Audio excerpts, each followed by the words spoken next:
Hey, welcome back to our podcast, which we now have a name for in case you are listening and not watching, because I have it right up here on the sign. It is This Week's Drop.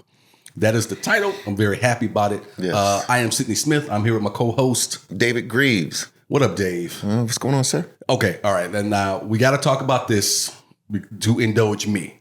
What do you think of the title, man? Isn't that's pretty sick? It's pretty dope there. This week's drop. It rings true. The reason I came up with that for people who did not read the bio of the show is because I'm kind of an amateur sneakerhead. So is Dave. I'm big on Nikes and Jordans especially. Mm-hmm. And if you are a sneakerhead or know a sneakerhead, you know they always talk about next week's drop, this week's drop, this is dropping. And so even though it's not a show about shoes necessarily, I just felt like I wanted that to be the title. Well, let's think about some sponsors. If you want to sponsor us, size 13, 12 and a half. I like it. I like it over here. And I will sport them out. Shout you out. So if there's any kids who have found their way here or parents, either way, if you know anybody, holla at your boys. Yes, we'll definitely. Not if you remember this, not if you got any old school Tom McCanns. Don't bring that shit this way. I'm not wearing that. I'm not rocking that. No Payless. No, not Payless, but But you got some old school Stephen Barrys if they coming back. Some of those Stefon Marbury's. Yeah, I had a pair. Stefon, he made what a smart move tying it up. And the Shaqs. I definitely had the Shaqs. Yeah, he made a buttload of money off of that. I definitely had the Shaqs. Matter of fact, there was a store that you used to be able to get them from. That they had the Shaqs and the Stephen Barry. Stephen Barry. Yeah, they had all college stuff. Yeah, the nice store. I got a hoodie now still from there. Do you? Yes, sir. I used to grab all my hoodies and all of my varsity like jackets. Yeah, they was from good, there. thick, good quality ones. Man. Yeah. I used to have, when I was a crazy Tar Heel fan, yes, because everybody was back in the day. That Carolina blue. Yeah, yes, sir. Oh man, I had this varsity jacket that went with these white Nikes I had that had the Carolina blue swoosh on the side. Yes. Oh boy, because you couldn't afford the it might have been Nike who had them, but the store you could get that Carolina blue jacket. Yeah. Stephen Barry's. Yeah, but then I think Nike kind of made them exclusive. I forget why Stephen Barry's went. I'm going to have to look that up. Yeah, if anybody out there knows, drop it in the comments to keep me from having to look it up. What the hell happened to Stephen Barry's? It was good. Nice. Was it too cheap? Did they sell shit too cheap? They run out of business? I don't know. It was. I know I bought stuff in there and bought my kids' stuff out of there. I know everybody did because that store stayed packed with people walking around buying stuff, man. I remember growing up at Lakeside or back in Michigan, going to Lakeside Mall. They had it. It was crazy busy all the time. And then when I was stationed out in Hawaii, we used to go to the mall down there, downtown Honolulu. Yes. I was in New London, Connecticut, and also, where else was it? In Nyack, New York, we had the Nanuet Mall. Stayed packed. Everybody was in that store. Stayed buying stuff out of there. Yeah, it was always busy. Speaking of Honolulu, let me say this, and I know women out there, and thank you guys who gave us shout outs about how you like last week's pod. We appreciate it. I sent it out to a few friends to watch it. Appreciate them for checking it out. Let me know, give me their thoughts, good and bad. I appreciate it. And thank you for the comment of positivity that came through. So I appreciate it. But I'm going to say this, though, and I want to hear from people what you think might be the best location. And this be a little sexist, ladies, so I'm going to tell you this right now. When I was stationed in Hawaii, bro, and I went to downtown Honolulu, first thing I found out from Hawaii, and I didn't know this because I'd never been. I was just a kid from the Midwest. Pineapples grow from underground. Yes. Because you always think they come out of fucking trees, and they don't. They grow from underground. 2, Waikiki Beach was probably the worst beach. Yes. Because I did not expect for it to be that crowded. So many people. It was nothing like paradise, in my opinion. Bunch of ants.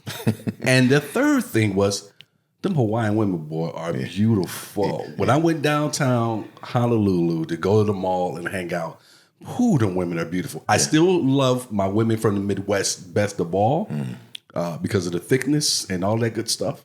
But them women in Honolulu, man. Yes, definitely. And you stationed out Hawaii. That's why I'm bringing this up to you. Definitely. Some appetizing women. I like that rough New Yorker, New Jersey. We got a little to you. I like that. I'm gonna tell you what I did not like about New York when I was there. The Negroes from New York. Every time and most of them were in the Army. So I was in the Navy, but these dudes were in the Army. and you couldn't tell an East Coast. If we take it in general, but primarily a New York Negro, nothing about nothing. Y'all thought y'all, and even who I dislike probably more because they couldn't stop talking about the music. DC, yes. Go-go music, go-go music. Yeah. Shut up. Yes. No one cares about your go-go music. Stop putting Chocolate City. Yes. And New York, shut up. No one cares about your Yankees and all your Yankees gear used to drive me nuts. Yes. And if you were dating one of their females, out of their barracks, whatever, they had the most hatred for it. Yeah. I'd never seen a bunch of fools come after another man's woman more than if it was New York dudes, and you were dating one of them females out of their barracks. It's supposed to be us. It's supposed to be us. That's what it is. It's supposed to be us. You got my leftovers, but I get first choice. Oh, get out of here! Get out of here! I get the cream of the crop, and then after that, you can have the leftovers so I can just look at you and smile. No, sir. And I'm not going to mention any names because I don't know who's going to see this pod, whether it be the guys I'm talking about or any females that I dated. But it was just straight hatred. Yeah. Y'all know I'm telling the truth. Yeah. Please put it in the comments. Tell me something in the comments if you agree or disagree. New York mofos on my last nerve, bro. Especially back in the days, the swagger was just like, our swagger was disgusting. Yeah. But it was swaggery. Like, it was like... Y'all had your time, too. Yes. And we talking about back in the day where everybody wore the oversized tees and the oversized jeans. We invented 99% of this stuff, so we felt like it was us. Right here. We taught you how to wear the hat right. Get out of here. Get out of here, man. It's probably one of the reasons I started following the Boston Red Sox back in the day and became a fan of theirs along with my Detroit Tigers. But because now I had some good friends who were from New York too.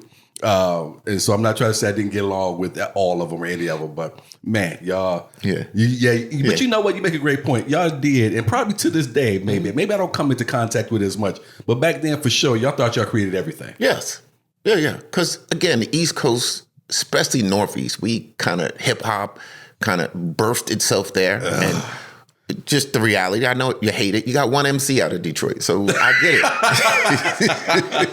it. And yet he seems to be in everybody's top 5. Yeah, some people's top 3. I can't knock it. Again, you got one championship, so you guys are holding on to that. Wait a minute. What championship? What you talking about?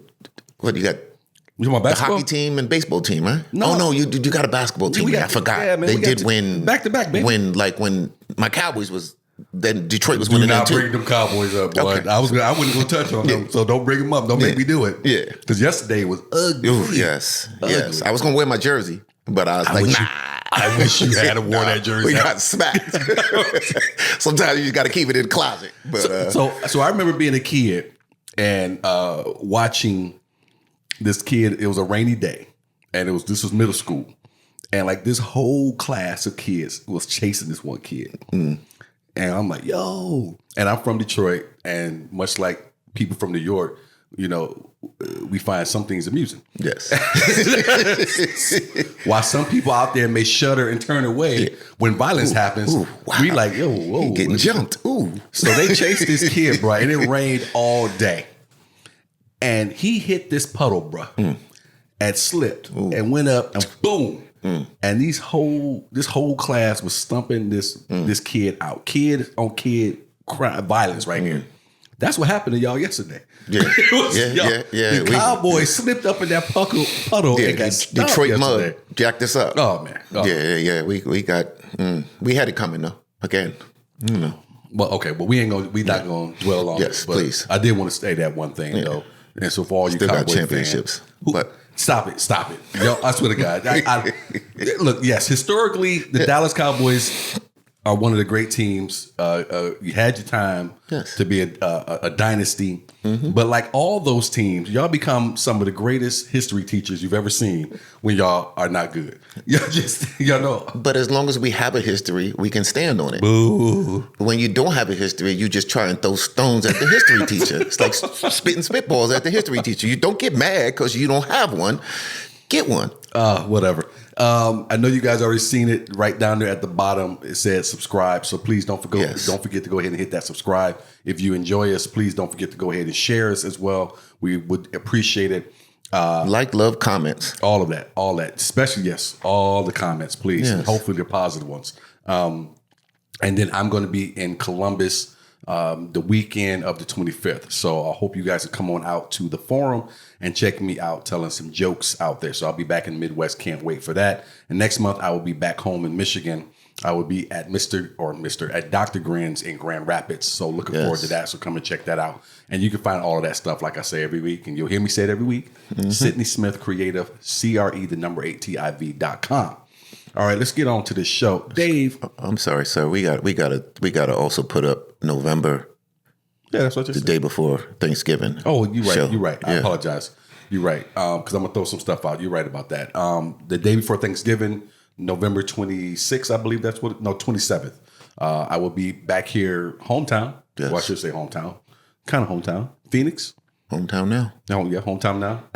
Desert Ridge Improv. So again, you can get those tickets again to Sidney Smith Creative, CRE8TV.com. Come on out. Thanks, bro. I appreciate you for that. I forgot about that one. Looking forward to that show. Yeah, man, me too, man. I'm looking forward to it too. That's gonna be a good time. I haven't seen my Phoenix peeps in a while, so it'll be good. Bro, so you and I have seen this footage already, and some of you guys may have too. Lord Jamar, for some of you old hip hop heads, Brand Nubian, was the guest on Godfrey's podcast. And Godfrey's a good dude. I met Godfrey one time, so this is what I'm basing this on. And other people say he's a good dude. I've never heard anything bad about Godfrey. And I'll tell you this, treated me really swell the one time I was around him at a comedy club, which I won't mention because I hate that place. But he was there working that weekend, and I'm still fresh in this shit, 7-8 years in. And I went out to the show. I said, I got to go see Godfrey. One thing I always enjoy about Godfrey is how smart he is. Super smart. And I knew that just from seeing it on stage. If you ever watched him perform, you know the man knows what he's talking about. And I love the fact that he's so articulate when he's up there. The Nigerian. Well. Yes. And so I said, I got to go out there and check this guy out. So go out, watch him do his thing. As he's passing by me in between shows, I say, hey, Godfrey, just want to tell you, man, that was good shit. I appreciated watching you. And I'm paraphrasing myself. He says, oh, man, that's great. He said, so you're a comic? I said, yeah. He said, how long you been doing it? I said, about 8 years. He said, oh, you just 8 years old. And me being from Detroit, I looked him up and down. And if him being from Chicago, I'm sure he felt me looking him up and down. He said, I don't mean nothing by it, bro. He said, what I'm saying is, he said, Jerry said the same thing to me, meaning Jerry Seinfeld. He said, when I met Jerry said, how long you been doing it? I said, 15. He said, you're only 15 years old. Beautiful. You don't even know who you are yet in terms of comedy until you get about 20, 25 years in. That's amazing. And that was something he was telling me. But in my own young comic arrogance, in my mind, I was like, you don't know who you talking to. Don't come for me. I didn't say it, but that's what I was thinking. But fast forward 7, 8 years later, he was right, bro. And I look forward to having another opportunity to tell him, one, I want to thank him for that. And how right he was about it. Not that he needs me to tell him, but he was. Because to what he was saying, my voice has changed so many times over the last 7 to 8 years to get, and you and I would touch on it from time to time in conversation, to what I was then. Not just being able to write better jokes, but writing different material. Yeah, your comedy has evolved. And I tell you this all the time. It evolved from the first time I saw you. And this funny story, the first time he told me he was a comedian, I was like, yeah, whatever. And then I saw his show and I was like, yo, you really funny. Like, for real funny. Because sometimes, people say they are this, and then you're like, yeah, okay, let me actually see if you can do it or you just saying it. Yeah. You was actually funny. And every time I see you, I see the growth in your comedy, the way you deliver, how you command the stage. Every time it's more and more confidence and more stronger. So I get what he's saying at 8 as opposed to 15, as opposed to 20. At a certain point, you're like, I do this. This is mine. Yeah. And I understand it too. And so I wanted to say that because, again, super dope. I want to see him again live. I want to get a chance to chat with him. I'm sure it'd be a much better conversation because I was kind of in awe at that point in time. But I'm bringing this up to say, check out his podcast. But he had Lord Jamar on there, and I could not believe this conversation that they were having with him. Lord Jamar actually thinks that the earth is flat, bro. He does not believe it to be round. And he was given, in my opinion, and with all due respect, some straight up bullshit, that he was saying. Where are you at on it? I can't argue with on that, but Lord Jamar is actually an intelligent person also. I have to preference it with that starting. I've seen several different podcasts and several different things that he's been on, and I'm like, oh, okay, that was an intelligent comment. The earth being flat missed me on that one, and the examples that he was using really missed me. I was like, oh, we still talking about the earth being flat, the rabbit hole of the earth being flat. I was like, no, because he said one thing, like the helicopter, you should be able to go up as it moves around, and you should be able to, like, if you started in New York, then you'd be in California because it's rotating. I was like, disappointed. Bro, it was so elementary school shit that he was saying. You know, the earth is flat because if it was round, how does the water stay? And it will just fall off. And gravity is bullshit because they were trying to hit him with some hints. Like, well, what about gravity? You don't believe in gravity? I don't believe in gravity. I believe in density. Yeah. Which is why he was trying to explain why you throw a ball up in the air and it come back down. It's not gravity, it's density. Like if you threw a ball up in some jail, it wouldn't come back down because the density of the jet. And I'm just like, come on, bro. Yeah, it was disappointing. Again, very intelligent on other topics. The world is flat. Missed me on that one, bro. You try again. What he say? Why do you think Australia is called down under? Yes. He said, so underneath, you think the rain is like going up? I'm like, what are you doing? What's in that cup? That's what I want to know. What's in that cup? Yes, because even as he tried to explain it more and more and more, it was like, it was just deeper. And like, sometimes you just made an argument to make an argument. Maybe he was going for clicks. I don't know. But normally, again, I have to preference it. Normally, a really intelligent dude, love what he says, agree with 99%, but the world is flat. I'm going to give credit to Godfrey's co-host, and I cannot remember his name. I don't know if you can or not. He's also a comedian. I wish I could remember his name. I think he's been in some movies as well, now I'm thinking about it. I think he's heavily into martial arts also. But I'm going to give credit to him because I'm watching his face. Sometimes I watch other people's faces when other people are saying foolishness to see if they're going to do. He never cracked. No, because I would have been. He disagreed, but he never cracked. I'd have been. My face would have told it all. Like, what? Excuse me. Please stop. He was almost as good as what Ed McMahon used to be back in the day with the Tonight Show, which is being all right, okay. Mm-hmm. Lord Jamar, what else did he say? I took some notes. You guys, if you watch the first one, you know I take notes. He said something about the moon is not really 200,000 miles away. The sun is not 13 million. They're all in the same solar system. Mm-hmm. He said the other planets are not round. Mm-hmm. it was. But it doesn't amaze me anymore, Sid, because I look at the rabbit hole that some people are jumping in, and I'm like, oh, you I don't want to call you crazy, but I don't know what other word to use. You're delusional on some things. Like, you got to do more than just one topic or one source for your information. You have to be willing to look at all sources before 100%.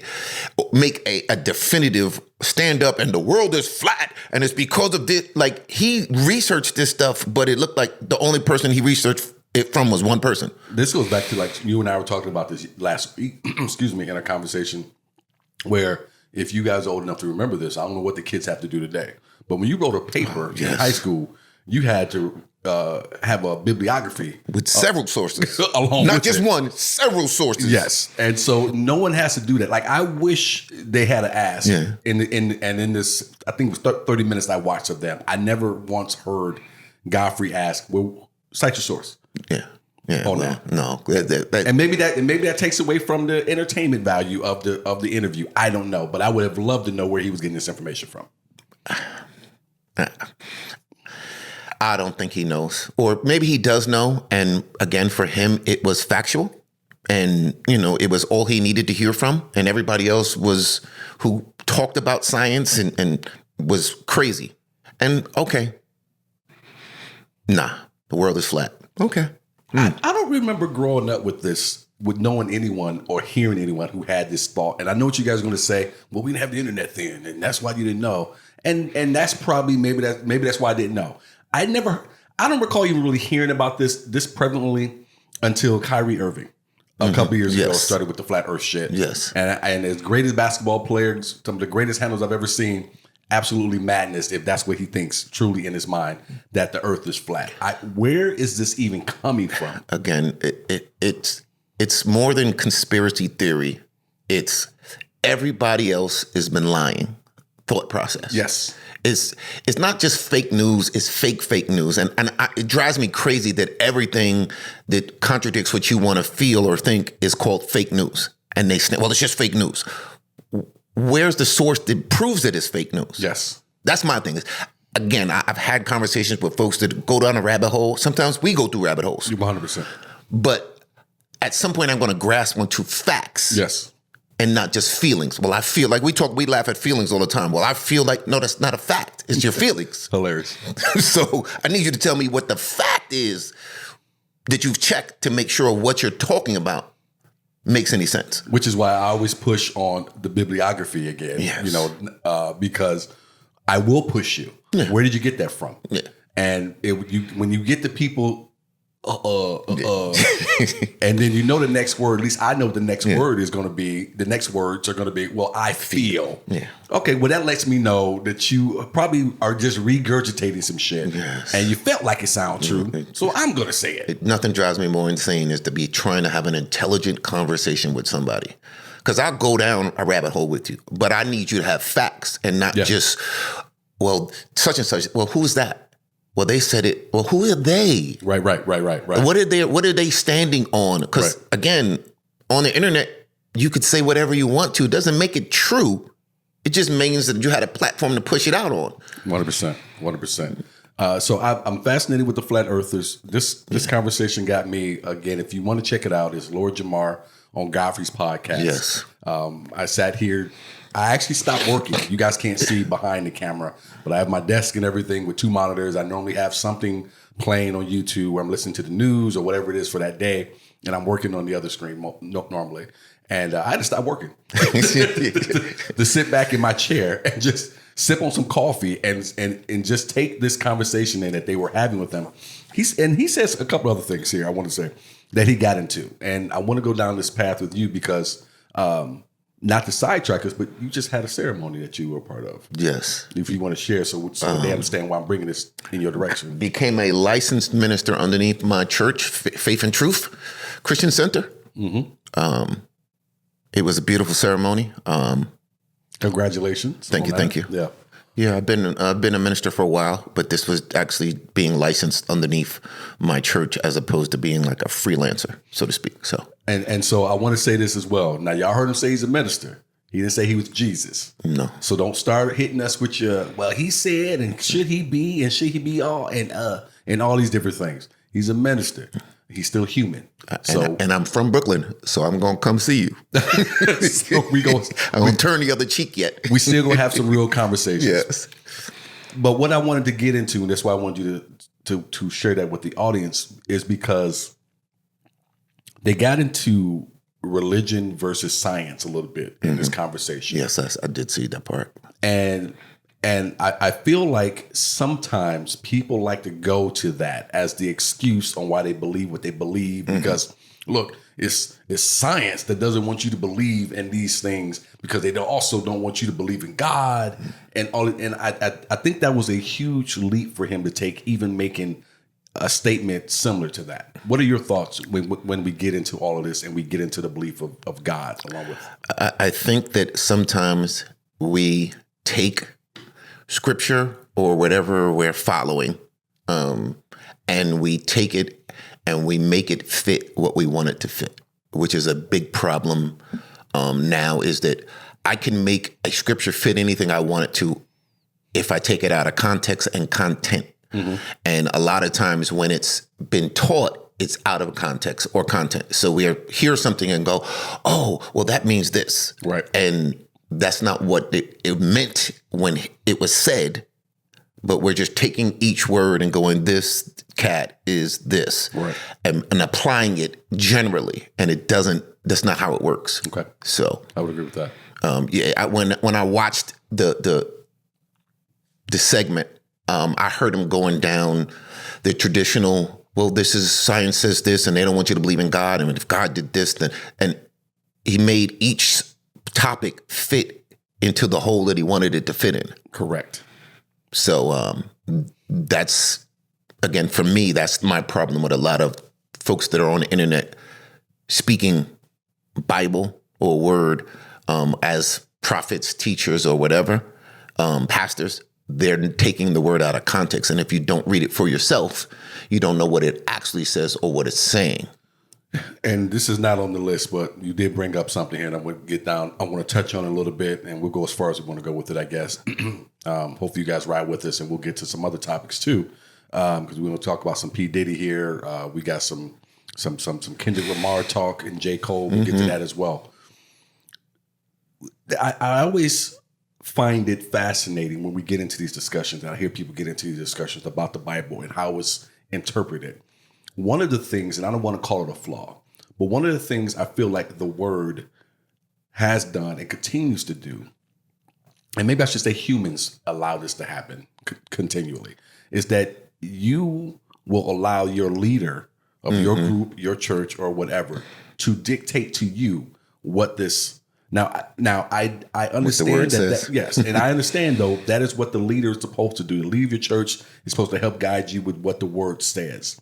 But I think you can allow yourself to fall into a trap of being led in the wrong way. There's once upon a time where slave masters would teach slaves that the Bible taught that this is the way the world is supposed to work, and you're supposed to be in slavery. Yes, and be happy and blissful in it. And that is the perfect example of taking it out of context and content.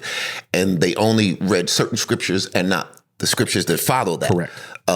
There is a lot of as a pastor, as a teacher, I'm always going to tell you, read it for yourself, because it should apply to ourselves. So when, as my pastor says, I'm going out, but it's also coming back to me. Okay. It should be a boomerang message in everything that I say, because I should be able to see me in everything, because that's how it was written, so that you can see you in it. Right. And a lot of times from the pulpit, it comes across as an outward only, you're wrong, you're bad, I'm perfect. And nobody's perfect. So I like that. And Pastor Jay. Yes. So shout out to Pastor Jay and to Pastor Chris.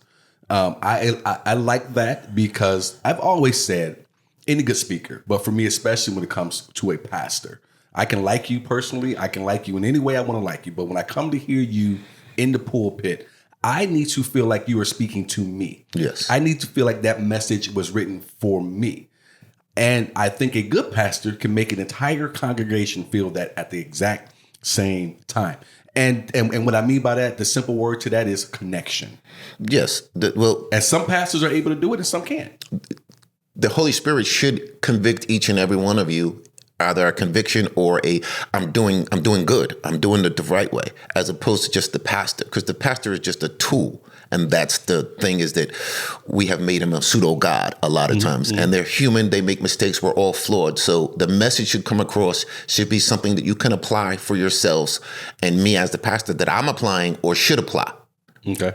So, and this is, again, having good teachers, people that understand and are trying to teach some of the things that were taught incorrect to correct it, because that's why so many people are church hurt, or, minister hurt, or angry at God, because they haven't been taught what the word actually says, as opposed to what I wanted it to say to fit into my, I need a jet.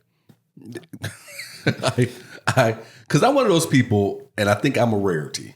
And again, like I keep saying over and over again, put it in the comments. Put it in the comments. Yes. If you disagree, just be nice about it. That's all I ask. And I will let that be in the comments if you disagree. I think I'm a rare individual in terms of, I believe in God. I grew up in the church, but I also believe and love science as well. And I obviously, I know that long before we were ever thought about, our parents, our grandparents ever thought about, there was this battle between the church and between science. And each one thought only one could exist. Mm-hmm. And we're far removed from that in terms of having the ability to have an understanding that both can exist. Yes. But a lot of us are still stuck in that way because we're taught in that way that you can only have one of the. Like, I know people who refuse to have certain things done to them at the doctor's office because they feel like I'm just going to pray on it and God will do the necessary work to heal me from whatever ailment, as opposed to going to the doctor and getting that treatment that was created to help people who are in your situation. Didn't he create the doctor? And that's always my argument. Yeah, but there are people who believe, you know what I'm talking about. Yes.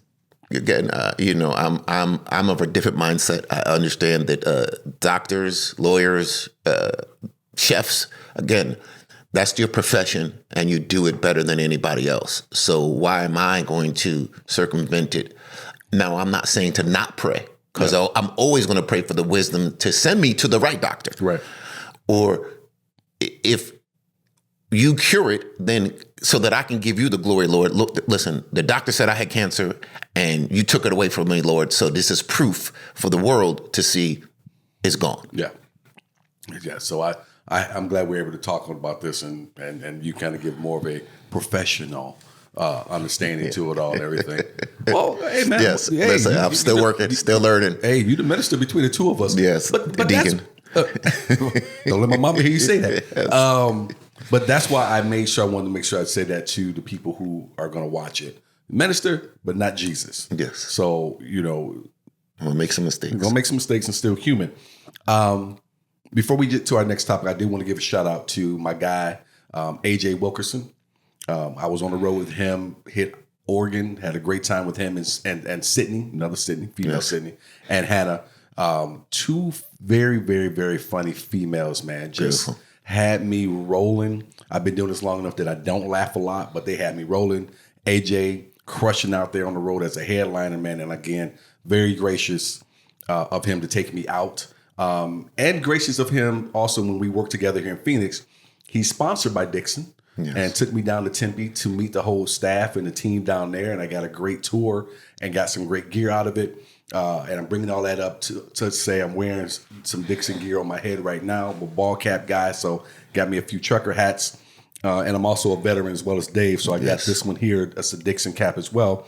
It says support your local veteran. So shout out to them. They're not a sponsor of me or this podcast, but again, they didn't have to give me anything. And that was great of them to do that. And I wanted to wear something and shout. And every week I think I'm gonna try to wear something of theirs because I got a ton of stuff, bro. They were so nice. And if you want to send a box, Dixon's, I'm unopposed to wearing a hat, some shorts, flannel. They got everything, bro. Listen, I saw you. I saw it. I'm impressed. I'm ready. I'm ready for them to ship us down there and or ship it up here. I'm going to wear a ton of this stuff when I go to Columbus and especially when I go home to Michigan because I got jackets and flannels and all kind of stuff when I was there. And just real quick, folks, I'm going to share a story. So when I went down there with AJ and I'm just thinking I'm meeting folks, he said, hey, you want to come down and meet everyone? I'm like, yeah, and we worked at Desert Ridge Improv here in Phoenix. Their headquarters is right in Tempe. So I go down, I get there a little bit before he does. And I'm like, hey, I'm with AJ. And like, okay, cool. You want to just start grabbing some stuff? And I've never been in this position before. 16 years, I've never had anyone say, you just want to grab some stuff. And I'm like, well, I don't know what does that mean, grab some stuff? Because I'm also the only brother in the store. So, this is, in the back of our head, this is always a setup. Yeah. so, put that back. Started grabbing shit. Oh, we got to get 911 on the phone. Yeah. But she said, no, just grab whatever you want. And she gives me a cart and I start pulling it around and I'm just grabbing stuff and trying stuff on and still tentative about it. Yes, of course. AJ shows up and I'm like, we dap it up. And I said, yeah, man, I'm grabbing stuff. He's like, yeah, just grab stuff. And I'm like, what? Yeah, just grab some stuff. So now I'm watching AJ, how he's going about it. And AJ just grabbing stuff. Same thing I was doing, trying to put it in there. And I'm like, all right, well, this must be cool. Yeah. Must be okay. So I'm putting it in and the girl comes over once I get, and he's piling it up. And I'm trying to pile it up too because I'm thinking, well, all right, let me just get everything I can in this cart. And one of the young ladies come over, grabs my little cart and takes it. I'm like, all right, well, I guess I'm done. And she's like, here's another cart. Yeah. I said, get another cart? Yeah. She said, yeah, keep going. So I keep putting it in, man. And they did it right. I will say I was thoroughly impressed with the story as you told me, and the pictures and everything. So again, they set the bar high. Yeah, it was. So I'm gonna let everybody know if you want to sponsor. It was something, man. I got my shopping cart ready. And you're right. It was. They did it right. They were very, very kind and professional, and all those different things. Another thing when it came to Dixon, and shout out to that whole team, that I loved about it was once you get behind the doors of the storefront and could see all of the headquarters. I told them this, I was amazed because this is something that I've had in my mind of what I wanted down the road for myself. Listen to podcast with Fluffy, who talks about having something along these lines, and some other comics having a big headquarters, a warehouse type deal. Just to have everything there, offices, the marketing team, design team, everyone, the president and everyone has their offices there. They had a pickleball court. They had a gym, nice gym. They had a cold plunge tub. Like, you didn't have to leave this place if you didn't want to. And to see how they did that, because I'm someone who, like a lot of men, I'm a visual learner, and sometimes we need to, ladies, just so you know, sometimes we need to see things in front of us in order to get it, and to see it. It kind of really emphasized, okay, you might be on the right frame of mind here. Self-contained, how it was. Yeah, 100% self-contained. And to think that they had another warehouse where because they kind of outgrew this one in terms of merchandise. Beautiful. They had another huge warehouse. I can't remember. It was 6 digits, I believe, of square footage that they had packed to the rafters. And that's where they shipped a lot of stuff out from. Beautiful. But I mean, does that make sense to you? Are you the same way where you have something in mind you want to do, but it's not till you see that example, you're like, all right, this can be done, and now I got a better idea about how to go get it. We always kid about houses, that sometimes we go to different zip codes that are maybe out of our price range right now to kind of get an idea of the dream, to see what it looks like to have 20,000 square feet. Yeah. I probably don't need 20,000 like I thought I used to, but I'll take 5. And just seeing it makes it easy to actually put it into the mind to start to make it and achieve it. As I said, the 20,000 I don't need, but 5,000 I got to figure out where to put some stuff at. Yeah.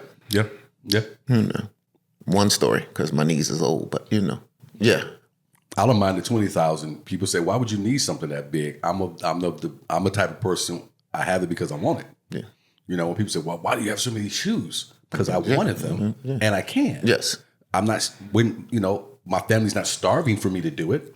And so to me, as long as it's all relative to me. Yes. And I think a lot of it is because of lack as a child. Like, I tell the story of being in the supermarket getting sneakers. A pair of sneakers from the supermarket. Okay. That's how poor we were. So now I have, and maybe I overcompensate by, shoes for the colors, for what they look like, how pretty they are, how they pop, so that it helps me to remind me of the lack days. Okay. So. And you know what? And I don't think there's anything odd about that. I'm sure there's a lot of us who grew up with not this or that, and we thought one day I'm going to have all I want of everything, or just maybe one particular thing. I know early on, I remember this is years ago, hearing the story about Missy Elliott. I don't know her entire upbringing, but I knew to a point where she loved shoes, and she just couldn't get a lot of them when she was growing up as a kid. And so at her height, she would buy a pair of shoes, wear them, and then give them away. Beautiful. And just be able to just get it because she could. Yeah. Because she always wanted to. Now, I remember growing up as a kid. My mother raised 4 kids. I talked about that in the first podcast, and did it pretty much by herself, even though she made a nice living at General Motors.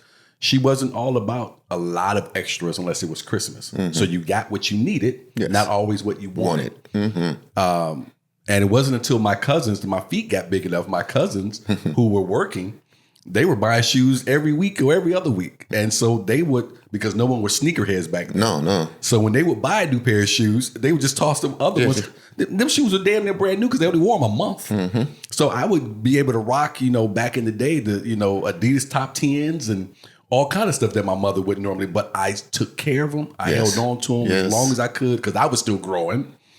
And that kind of fueled my love for sneakers, for shoes now. And now I'm able to do whatever I want when I feel like it. I chuckle because I think these ones I have on are probably 15 years old. Yes. That's what people don't get. Yeah, I pull out sneakers and they're like, man, where'd you get them? Oh, these sneakers is older than you. Bruh. I wear them, I clean them, and I put them back. That's it. I don't just dog them out, but I'm not walking around like I got eggshells on my feet either. So if they get creases in them, I don't care about the crease. I might not wear it as much, but, just take care of your stuff. Again, that's just appreciating what you have. And again, we veered off a little bit, but I do think it is about just you were, like you said, lacking something you wanted to have. Mm-hmm. And talking about, I've never been to a supermarket where they sold sneakers. So I didn't even know that was even a thing. Yeah.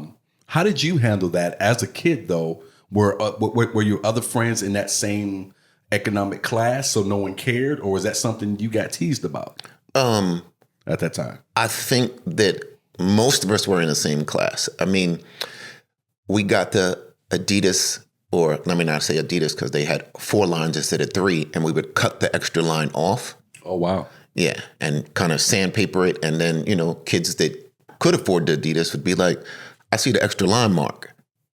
So you learn to tell jokes or to beat people up. Yeah. So, you either good with that mouth or good with them hands.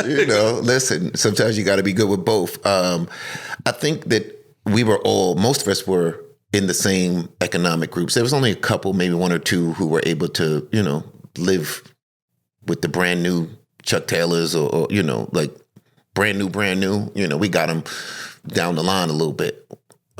When the Payless opened up, we got them as opposed to the Payless shoes. So because it's a weird thing when you think about certain things. Like you and I had this conversation. Maybe we touched on it last week. I don't think we did. Maybe we did. But where does some of the stuff that you deal with or who you are today come from? Can you remember? And to you guys too. Can you remember far enough back to where the feeling originated from? Or can you only think far back to where you're like, I've always been like this and not understand where? Like, I remember growing up, 5th grade, finding a briefcase in my parents' basement and said, I'm going to carry this to school. Mm-hmm.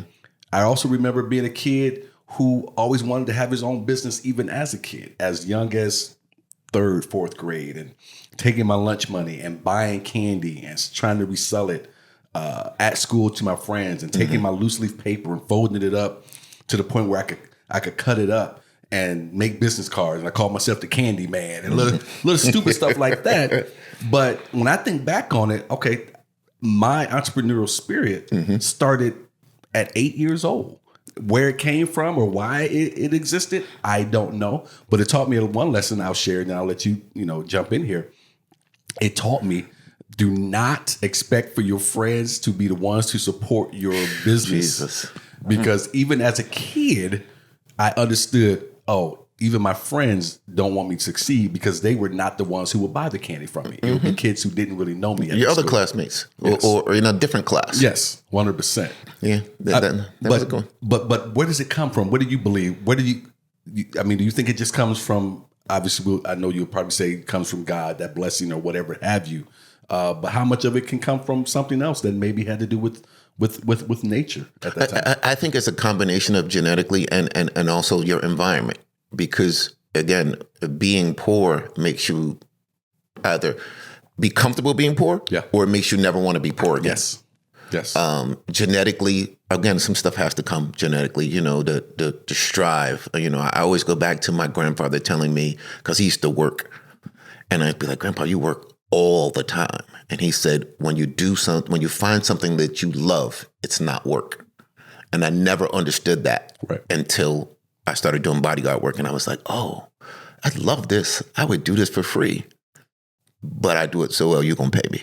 Right. You love to say that. Yeah. So, it's again, I think the environment definitely has some play in what you decide to do, how you're built, because we're not all meant to be entrepreneurs, which drives me crazy now. Everybody, I'm a business owner. Some people are not made to own a business. Everybody can't own a business. 100%. Somebody got to work for the business. 100%. but everybody wants to call themselves a business owner, but doesn't understand that the business owner that you're looking at, the blood, sweat, and tears that it took to get where they are. Bruh, preach it. Preach it. Look, anything you attempt to do, even as a podcaster, let's just say this podcast alone, this is running the business. Mm-hmm. And when you're talking about running the business, and I saw someone, and I can't think of his name, so forgive me, but he was speaking about Black entrepreneurs specifically. Mm-hmm.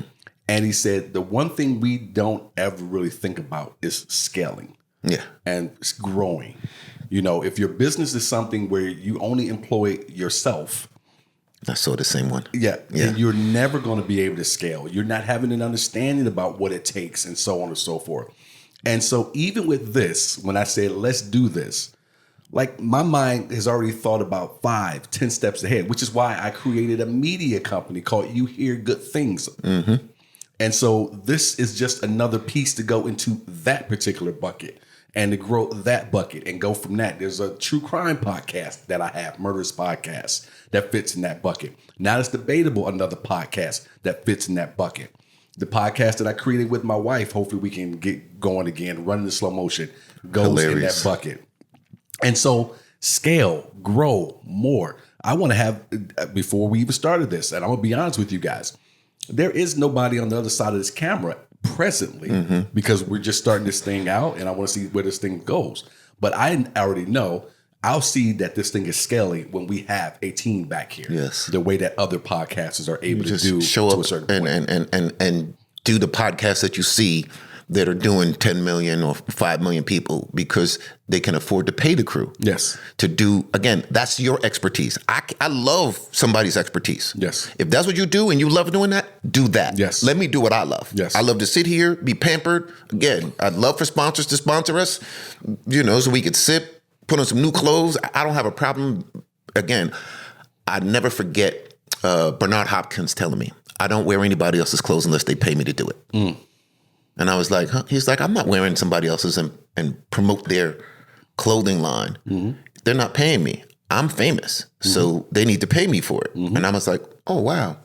Bernard, that's you. Thumbs up. And I love that, which is why I'm wearing one of my tees right here from one of my other podcasts. So I love that. I love that thought process. And so when we're talking about anything you're doing, we're talking about scaling up. I'm not sure how we got to this conversation, but we're talking about scaling up. It's got to be about scaling up. Because at a certain point, your business, it turns into a hobby if you're not trying to grow it. Listen, quickly. Turns into a hobby very quickly. Bad segue, but segue nonetheless. So Stefon Diggs was in some news with Cardi B. Yeah. If you're going to be in news, can't be mad at it. And I know some of you guys already heard this, but I got to get your thoughts on it. So Joe Budden and the crew on the Joe Budden podcast, another great podcast. Yes. I love that. You talk about growth and what he's done over the years. Bananas good. All the smoke, those guys, the pivot, those are if I can have them, those are some big brother podcasters, people that I look at and say, okay, let me do what they're doing and get to that point. $1 million worth of game. $1 million worth of game. Yes. Another great one. And you talk about energy and characters. Yes. But they're I love it because they're their own people and they never, authentic, man. Yes. Authentic is and which is what you want to be if you have a podcast, which is why the ones we named. Yes. Like when you look at all the smoke, I think Matt Barnes and Steven Jackson still have it in them to jump up and try to choke you. Yeah. At any given point, Joe Budden and that crew. I feel like that's New York. Listen to them and seeing like we were watching one of the clips and you're like, oh yeah, that's New York. You're talking about the scenery. You can see through the glass there. When you watch The Pivot, one of the reasons I love that a lot is because those three guys are who they are, and they've all found their lane on the show. Ryan is who Ryan is, Fred is who he is, and Channing, yes, is who he is. So I absolutely love all of those for that reason and others. And so when you're talking about these different podcasts, the Joe Budden podcast is where I initially saw this story. And we're talking about the Stefon Diggs it seems to be allegedly his name is the one that Offset found in Cardi B's phone book. And allegedly, or I think maybe she confirmed it, she had an affair on Offset while she was 8 months pregnant. Pregnant. I don't remember the exact number, but. And it was Stefon Diggs. Let me start here, bro. What did you think when you heard it was Stefon Diggs was the dude, and it was all that Cardi B has had the affair with? Again, for Offset, be careful, because you was out there allegedly doing your own thing. And now, can you get mad? That's the question. Can you get mad if your wife, what's good for the goose is good for the gander on you? Yeah. And then not only that, but she upscaled it financially and so like, what do? Yeah. You're like, ooh, wow. It's like whenever you break up with somebody, you always try to make sure that the next person is equally, if not better than, so that when they look, oh, well, I can't be mad at you. You did improve. Yeah. I'm sitting here laughing at what you're saying, but also my comedy hero, Chris Rock, had the bit, and I'm not gonna do it. But the premise of it was, fellas, if you get caught cheating, run, because if you stay, you gonna get cheated on. Yes, and the next man. Yes, yeah, you know him. You know him already. You probably shook his hand. What Chris say? He said he been in your house. He sat in your chair. He ate your chicken. Yeah. And so to sit here and hear you say that, that's the first thing that came to my mind was, yeah, you probably should have got out of that. Yeah. If I'm keeping it humorous, but can you truly be upset? I had a serious discussion with someone about a year or so ago about this exact topic. About if a man was out here doing his thing and you turn around and your lady, and you get busted, and then you turn around and you find out and hell, let's say you don't even get busted. Let's just say you didn't get busted, but you find out your lady's out here in the streets, maybe just one time. 100. Yeah. What do you do? What does your inside tell you that you are going to do? Because the other thing I think about is The Best Man. Yes. With Morris Chestnut's character. Yes. We all like to say, I can say from my point of view, I'm like, listen, I'm done. I'm out. It's not even a question. I know I'm done. But the reality of it is when you're in that situation, it might not be as easy as you say. Your feelings say, I'm done. I'm out. I'm not even a question. But love covers a multitude of sins. So I say that to say, I don't know how you forget it, but then how do you expect her to forget it? Right. So. Right. The thing I said to that individual was, whether I was out there or wasn't out there and she was, or I was out there and she knew, or she was out there and she didn't know, or however you wanted to lay it out. I think when you're young, you think, fuck that. Yeah. I'm out. I don't need this. Definitely. I'm ghosted. But I think as you get older and you get wiser, because we all should, you can make at least a more of an educated or more thought out decision. Because then you have to take into the amount of time we've had together. Yes. Are there kids involved? Did I do anything to potentially make this That's the other happen? That's the other thing. In the reality of, in that situation, allegedly he's been out there multiple times. Maybe he has another kid. I don't know the whole stories of them two. Right. But at some point, you got to be like, I done did enough dirt that maybe she got to the point where she said, oh, okay, now I'm going to do it back to you. Or she let all of that slide and I just continued to do it. So, I don't know. It's a hard one. Again, because, my brain goes to the pregnant thought of it and like, I don't want to say this, my thought process, but, I got some weird thought processes of, poking my baby in the head type of thing. Look, bro, that was the only thing that got me to was, all right, if I did do allegedly and now you want to get it back at me, that's one thing. Yeah. But you're pregnant with my baby. Yeah. I mean, cut deep. She cut deep. She cut deep. She cut deep with it. Like, and then again, stepped up the game. Like he just got $100 and something million. Which big bank take little bank all the time. Yes, which you always say, and which takes us to the Joe Budden clip that we saw, which we're still in this idea from them as a topic. Do you have to, as a man, say that dude is a step up above me? Mm-hmm. You know, let's take it off of Offset and Stefon Diggs. Mm-hmm. Let's say nothing wrong with this, but let's just say you a bus driver. Yeah. Or an Uber driver, and she cheats on you with, let's say, some Wall Street broker who's living in whatever neighborhood may be the best neighborhood in your city. Mm-hmm. What do you do when you find this out? Can you be mad if it was a level up?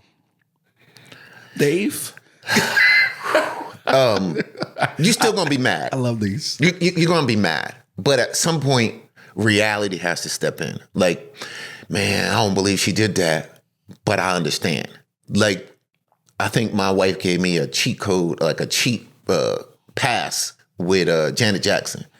You know, Control. Like, yeah, I understand. Like, you can't say, well, you didn't understand.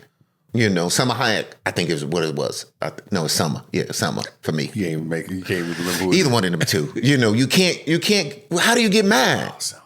Like, you cheated with that person? Yeah. Oh, okay. I get it. I'm mad, but I understand. I think women are better at that than men are, because I've known some women, nothing to have to do with me, but I've known some female friends who were like, but with that bitch though? Yeah. You know, listen, with that one? Yeah. If you're gonna do it, step it up. Yes. And most, I think women are more understanding, like you said, that they would be like, oh, okay, I get it. She's a supermodel, or, she was this. So I understand it. But if you do it with the hood rat, they like, come on.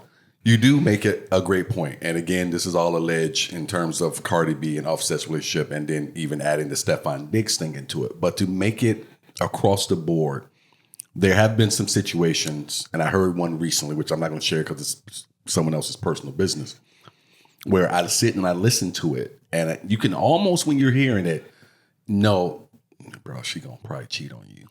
Or, bro, she gonna leave you, because I'm listening to the story and you're not doing what you should be doing. Yes. How you should be.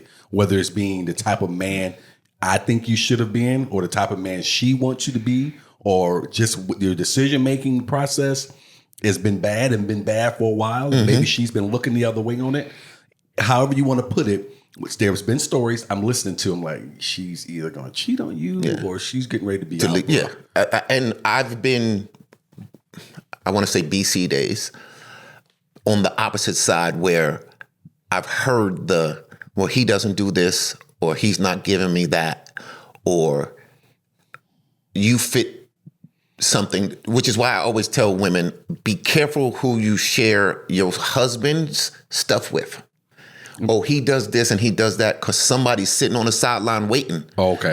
Double dutching, waiting for you to mess up, for you to slip, for you to stagger on the sideline, and they trying to jump in. So don't be telling your girlfriends, oh, my husband bought me this, he does that, because they don't have that.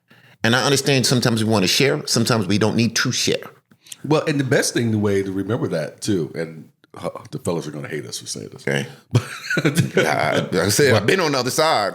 But the best way to remember that, ladies, is just remember the fact that women are always saying there's no good men out there. Yes. So if you got one, best believe there's somebody close in your camp who wants them.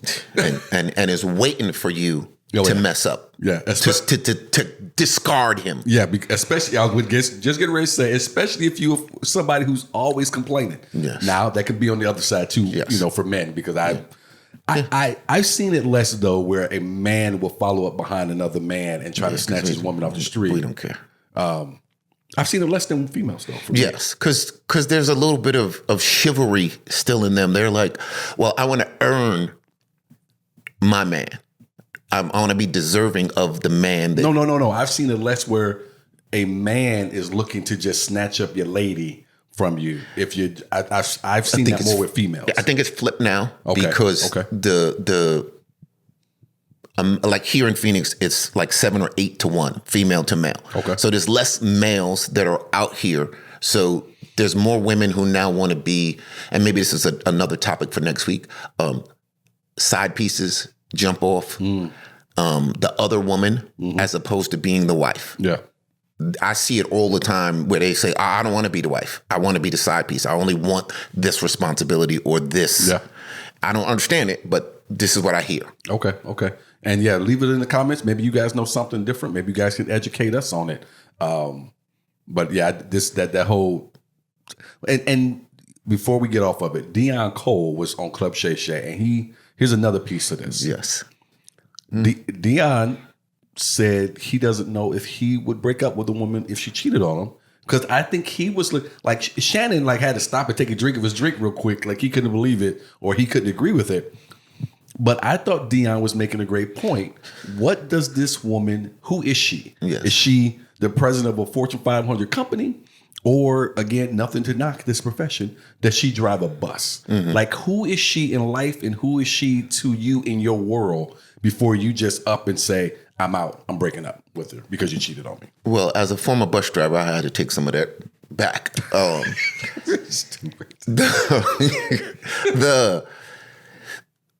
As an older, more refined gentleman, I can say that because there's not so many potentially good things out there, that there's always something that you're going to take off the table because nobody's 100% perfect. Right. So if they had an affair and the affair was something that is easier to understand, I wasn't treating you right, you were traveling a lot, we were having a contentious time, so it kind of made sense as opposed to everything is going great and it sideswiped you. Right.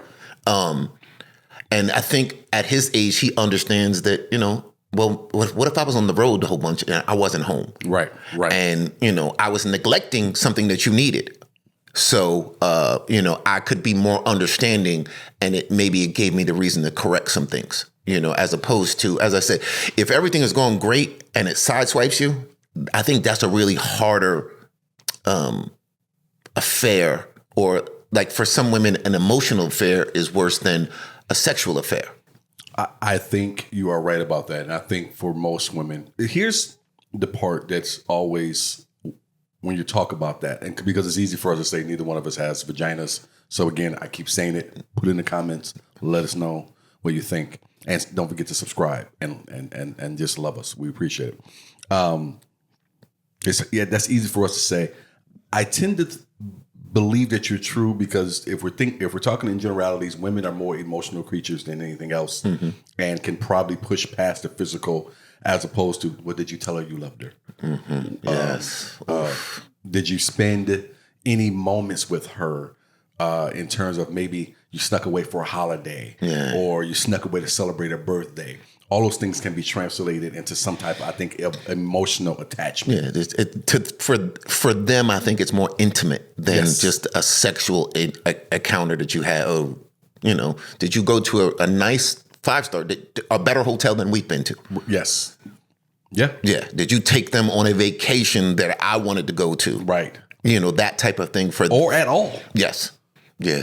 Again, And I think you make a great point, which is why it's back to what you were saying earlier. If she cheated, what did you do to push her in that direction? And did you neglect? Yeah, did you deny her feelings? And she kept, because normally they over communicate. Yes, I said over communicate. So they have said what they wanted. It may not have been clear to us, but they've said it. I need you to spend more time. I need you to spend more time. I need you to spend more time. I need you to take me on a date. I need you to show me some more romantic stuff. And we just didn't hear it because it was in Greek and we understand English. And you're making a great point because Tamara does not require a lot in terms of time and attention and all those different things. One of the reasons why I love her is because we both enjoy our time apart in terms of not she's on the other side of the state and I'm here. I can be here in my office and she can be out there doing whatever she's doing, reading or whatever. And it's okay. But there have been times when I'm like, all right, I'm gonna go out with the fellas, or I'm gonna go do whatever. And she's like, well, and I'm like, well, what? Well, I was, hoping maybe we would go have dinner or watch a movie or something. And to your point, she doesn't say a lot. So when she says it, let me listen to it. And my wife, Jamie, just because I don't want to get in trouble, since we're dropping names, is the opposite. She likes attention. She likes time. That's one of her love languages, is quality time. So for her, she wants the time. And then when I say I'm going with the fellas, I get the, oh, okay. So I already know that she requires certain things. So if I didn't never spend time or take her out, then I couldn't expect her to understand, well, I'm going out with the fellas. So when I go out with the fellas, it's like, oh, go ahead. Because it's not very much that we do it. No. Yeah. So, but these are things you have to be, to your point, you have to be listening to. Yeah, because you could miss it easily. But this is also why, because I was raised by a lot of women and have some type of understanding them to a certain point, and had some dudes in my life too who understood women. I'm very verbal when I tell you what I want. Yes. So when I said you're getting on my nerves for this reason, and there's women out there who may see this, I won't let your comments get through. There may be women I've been with who would tell you, if I let them, if they're being honest, Sidney did say he didn't like this once. He said it twice, and then he was out. Oh. See, for me, it's consistency. If you do this, it's a wrap for me. I'm definitely out. I need you to be consistent. If you come home at this time, I need you to come home at this time. If you say you're going to do this, then I need you to do this. Well, I'm not talking about so much consistency as in, let's say, and this is just me throwing this out. This is absolutely crazy. I told you I don't like you wearing pink shoes. Yeah, I already told you once. Okay, and now you're wearing pink shoes again. Now, third time, I'm out. Yeah. Because I already said it. How many times do you think I'm supposed to talk about this? And so then there have been times when I'm like, all right, I'm out. They're like, what? What do you mean? I've told you. Yes. I'm verbalized things to you the same way you verbalize things to me. So you should be able to understand what I'm saying to you. Yes. Because you would want me to understand it if it was coming in the opposite direction. So that's why I've always been able to be that way. Oh, was that you? I was like, is there an earthquake? Yeah, it's a... You good? Yes, sir. Okay. Yes, again, for me, I definitely understand in communicating that, and in growing and learning and maturing, I also understand some flaws about me that if it's not consistent, I need to make sure that I communicate that again and again. As you said, once, twice, three, I've told you that I like consistency. Yeah. So I need for you to be consistent in the things that you do those things. If you don't do them, I can't expect it, because once I expect it, I need it to be that way. So, 100%. So, you gotta be listening. And again, going back to what you were saying, I don't know allegedly what happened or what he did or didn't do, and vice versa. But I guess this comes with the couple of gray hairs we both have on our chin here. You have to sometimes look inward when shit is happening, and not just within your relationship, just with the world around you in general. Yes. Sometimes, what did I do to cause this to happen? I ask that question all the time for women when they say they broke up with somebody. What did you do wrong?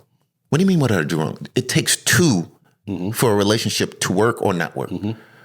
Either you didn't communicate it or you weren't doing something. It's just, and a lot of people don't want to hear that. But the reality is that if you broke up or your relationship didn't work, both of you are at fault. Yeah. I would agree with that. Very seldom is it just the one person, which is why, man, this is for the fellas. If your woman leaves you, don't cry, because she was already gone. Yes. she was gone 2, 3, 6 months before she left. She left with money in the bank. Yes, sir. She left with a place to go. Yes, sir. And a man to sit on. Yes, sir. You best believe it. Very seldom is that not the case. And these are the two things I always say. And ladies, don't beat me up for it. If there's a third, in the comments you go. Unless that woman is being emotionally, physically, or mentally abused. Yes. Take those off the table. She is not running out the door without making sure shit is set up. She is not doing it. That's why I've had friends, I need to just call her and I need to just... Bro, you don't waste your time. She left months ago. She's been gone. She checked out when she stopped doing whatever. You didn't see She checked it out. You didn't pay attention. She stopped doing this. She checked it. Oh, okay. Not only did you not see it, and I shouldn't say that. I don't want to put it all on the fellas. I don't want to say you just didn't pay attention, because women are good. Yes. They can still make you feel like everything's okay when it's not. So the day after you pay rent, this isn't working out. I think we need to break up and get some time away from each other. That was too close to home. That was too close to home. You didn't say that yesterday when I gave you the money for rent. Now you know I don't get paid for 2 weeks. What am I supposed to do for 2 weeks? You said after you paid rent. Yeah, like, I'm sorry. Flashbacks. Sorry, my fault. My fault. Sorry. That was. You guys ever see someone just put a push pin right on the exact city on the map? A couple times. Like, what? This what we doing? So again, oh man, I know that when they say, "Well, you know, I'm going to move," they had rent money. The apartment is already there. Bruh. They got the stuff moving. You come in the house, half the stuff is gone. Bruh. That didn't just happen overnight. She had that planned 90 days, 6 months in advance. All her girlfriends come by that day off. While you out, you come into half an apartment. You looking around like, man, she left. I didn't know this was going to happen. You sure didn't. You sure? Gotcha. And I'm not pulling this out of my ass. He ain't pulling it out. Bro, I got females that I'm related to and know I watched them do it. They in school. I helped them move stuff out. And there you go. And here's the other thing. The story you get when you helping them. Oh, he ain't this, he ain't that, he was this. Yeah. And then going back to your point, when you get both sides, you're like, all right, well, both of y'all were kind of messed up in this. But bruh, she got you. She still got you. Yeah. Again, because we the knucklehead that paid the rent. Yeah. And broke. Well, I think you need to move out. Yeah, bro. Huh? And they don't care. Sleep in your car. They don't care. Had to do it. Because Tyrone is coming by tomorrow. They don't care. Who's that? That dude at work. Yeah. My work husband. Yeah, my work. Yeah. I know it's a sideways. No, man, go in. But the work husband thing, man. Or the work wife thing, don't play them. Don't open those doors. Don't play those games. Again, immediately, if I go over to the job and I hear the key in and I don't see them teeth at home, girl, my man, I need to talk to you. I need you to know that I'm willing to die for mine. Sometimes I'll mess with Tamara when she's getting ready to go to work. And my wife is an educator. She works with kids. And I'm like, you comb your hair? Yeah. You ain't comb your hair when you was at home with me all day yesterday. You put that perfume on for who? Who you smelling like that? Yeah. She be like, you so crazy. Remember that part. I said, don't think I won't roll up and beat up one of them kids on the playground. You understand? So, I saw the principal looking at you. Good time with it. I love that, man. So that's some gray hairs on the chin wisdom for somebody out there who needs to hear. Please take it. Here's some other wisdom I wish somebody would take. And I like his music a lot. J. Cole, can you be quiet, bro? You know what? I took a different spin on that, sir. Okay. Well, let me throw it out to the folks, and I want to hear your spin on it. J. Cole he's dropping some new music, and he put some positivity in there, and a little bit of it was directed towards Drake, and he's talking, saying some things, and I'm paraphrasing, where he felt like he could have won the battle, and if he had stayed in it, we all remember the summer of Drake and Kendrick. We won't forget about it. They not like us. I was rocking that like I was from California, and I am not. Love that song though. But J. Cole was kind of in that battle rap, if you will, in the beginning, and then I think they got maybe he got one toe into the water and decided I don't want no parts of this, and I'm getting out of it for whatever his reasons were at that time. But now he's saying something like I'm still the best, and I still believe I'm number one. And I'm paraphrasing. As much as I like J. Cole, I don't know if I want to hear him say that, because when you had that opportunity, you didn't take it. I would have loved to have seen J. Cole get involved and bring his style of rap to it. And I was disappointed that he did not. Where are you at with it? The initial disappointment, yes. I was like, come on, man. That's what we do. But in his response to it was, too many people have died. And being in the Biggie Tupac era and all of that, I understood what he was saying is that not only would I've lost lives, but lost friends. because it's not the two, like Biggie and Pac. It's the hanger-ons. And I always tell you from doing bodyguard work, it's not the stars. It's the other people that get caught up in the swirl that make you cost me my life. And I thought what he said was, I'm not going to make the music industry money when they don't care about us anyway. I get that, but why come back now and have anything to say about it? If that's how you felt and you wanted to stay out of it, then stay out of it. Well, Drake is dead now. So that's why he said it. He said, well, he already killed him. So I can say, I still lyrically can rap and do it from the fringes and just say, this is my reason for not doing it. I didn't want to be a victim lied in the street because the Canada boys, listen, he killed them. And that's why you ain't hearing nothing from him. He got quiet quick. Again, go back to making music. He does a great job of making music. He's not a battle rapper. Bruh, and you're right. And why Drake... Look, so I'm not as deep and heavy into the rap like I was when I was younger, where I could keep up with everybody and every song and everyone who was whatever. A lot of it is because there's a lot of these cats. I'm like, what the fuck are you talking about? Yeah. And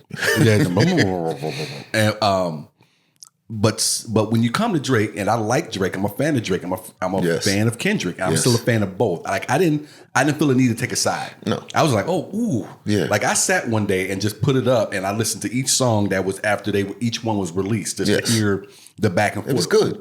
The first two, and then it went hard left. It was like, body blow, knockout. He stomped on him. Ooh, man, he drug him in the street. Oh, bro. Like when I tell that story earlier about that classroom of kids, it was just like, I was like, oh, that's ugly. Yes. And so with Drake, I never battle rap. I don't know why. You're a sugary pop, dude. That's not your lane. Again, you're sugary poppy. You make great club music, party music, stripping music. That's what you do. You're not a thug. Again, I always say the Degrassi kid, because that's what you were. You've made millions. I'm a Drake fan, but battling, that's not what you do. I excuse me. I was thinking about this earlier before you came over today about this topic, and I said, you know what, Drake has turned himself into, and I have no problem with it because you're making money, and some of the songs I like a lot.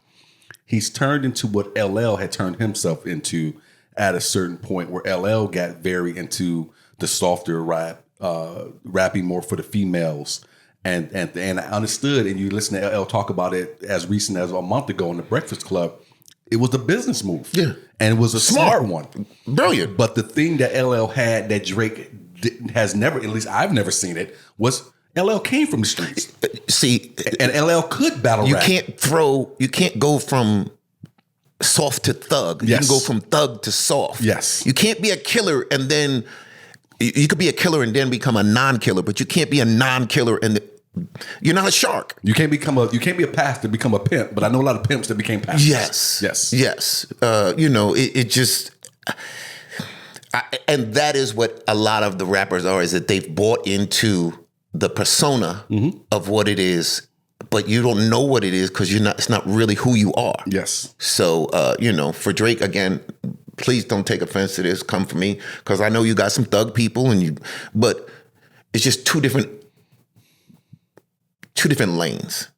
Again, if LL is the example, stay in that lane. He made millions of dollars, is recognizable as one of the greatest lyricists, but still producing and still doing and still making money. 50 year plus. So, didn't he get the Hall of Fame?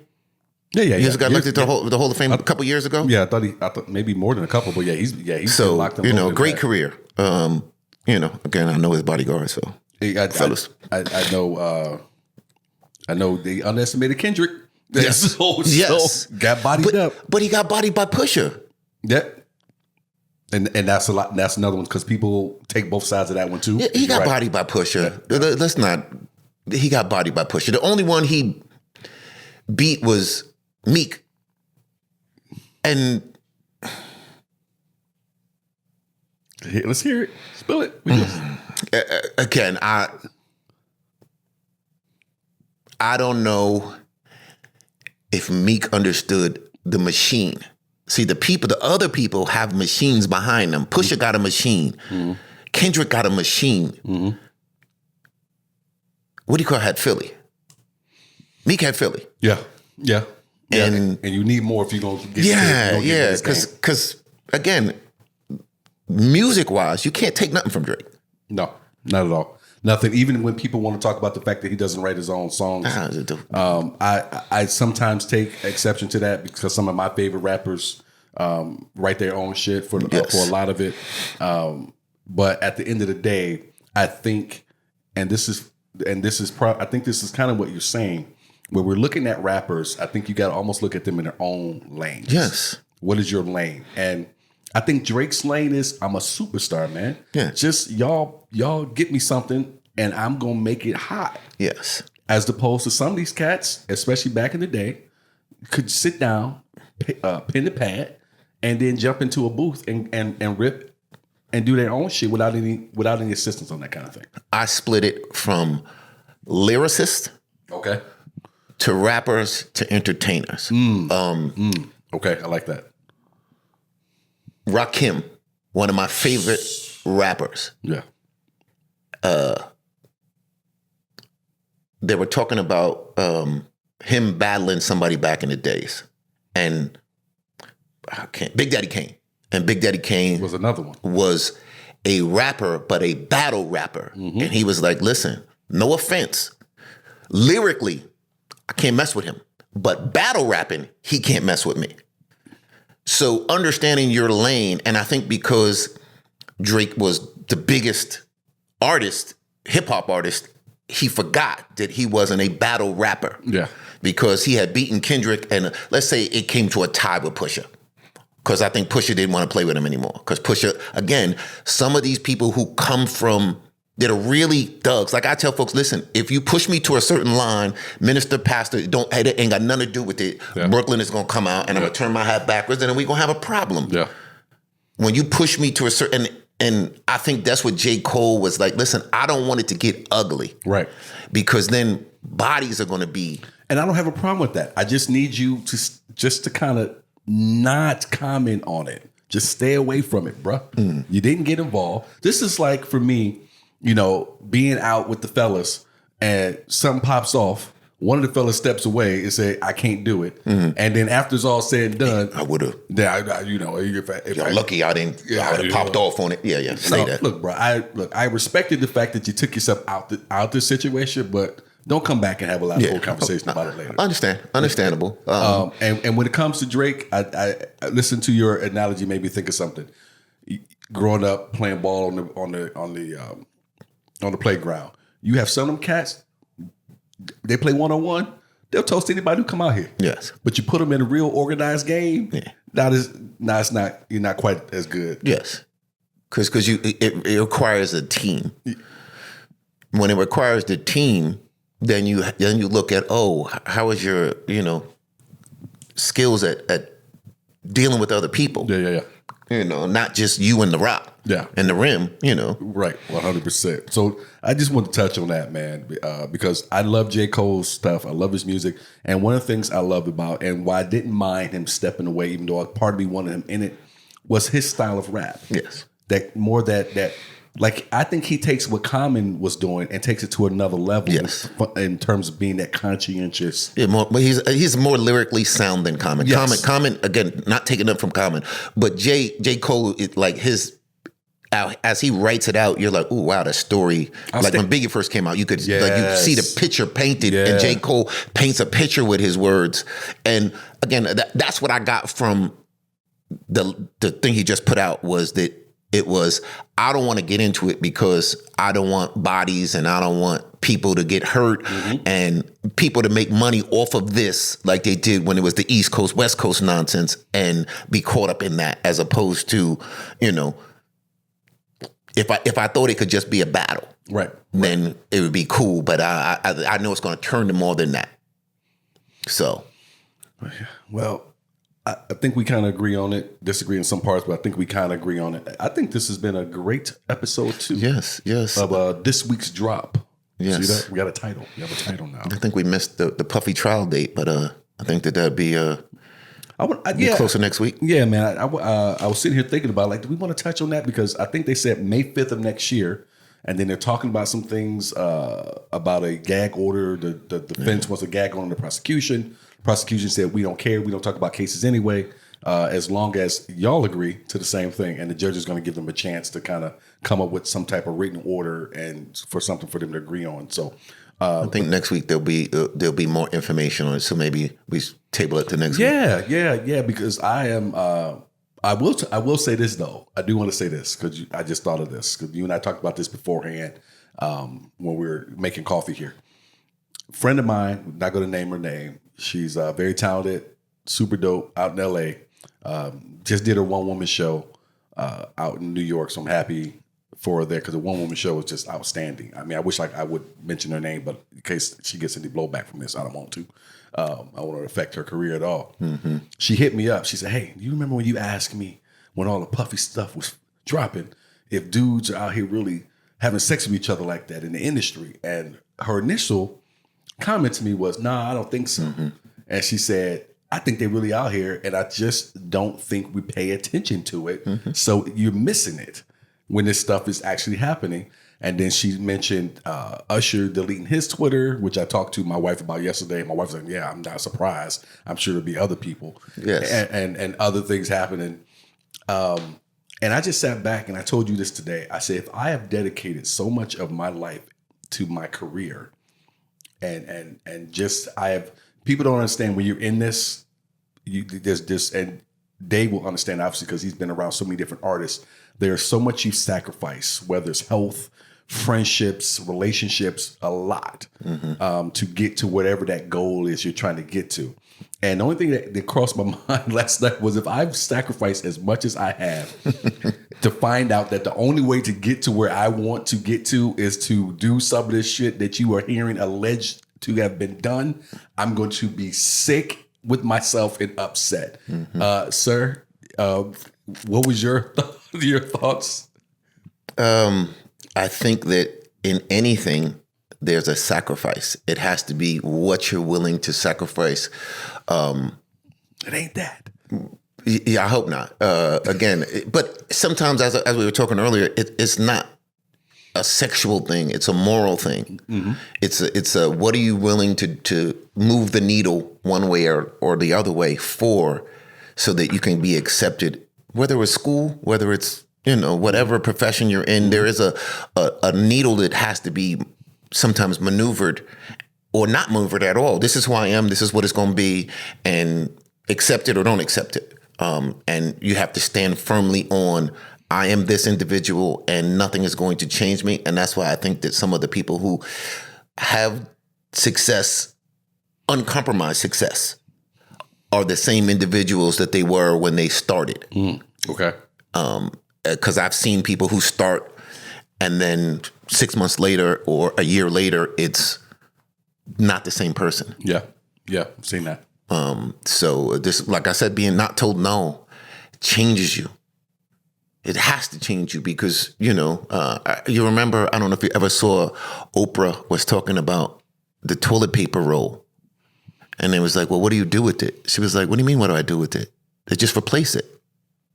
She doesn't know what it looks like to be in the trash can and trash being in the trash can. I didn't hear that. Oprah didn't grow up with money. She knows what happens to toilet paper rolls. Again, how long has it been since Oprah had to take toilet paper out? But you know what? I know I'm getting ready to end this podcast. You keep making me think of another story. I dated this woman years ago, but we dated for quite some time. And this is back in my younger days. Well, the man's got to be the man and keep your money, girl. I got you. And one day she said, I got this. This is after us being together for a number of years. And we are at Starbucks. And I went up and ordered my drink at Starbucks. Same thing I always normally order. Grande caramel macchiato, hot, made upside down. Davis heard me say it when we were on a phone call. Yes, because he teases me. I don't care if it's 100 degrees outside. This is the way I order my coffee. Order mine. She steps up, order hers. They give her the total. She looks up. She goes, the coffee cost that? And I looked at her. I said, it's a damn shame that you do not know. You be just walking into Starbucks ordering coffee and had no idea what it costed until you decided to buy coffee today. Think about, Oprah's been a billionaire for long time. So she's not shopping for food. No, not at all. She's not even shopping for clothes. I guess you do get to a point where you forget how things are done. You're not even driving. Yeah. I can't wait to not drive. It's gonna be great. Yeah. Again, and these were the things that, like, I joke with you.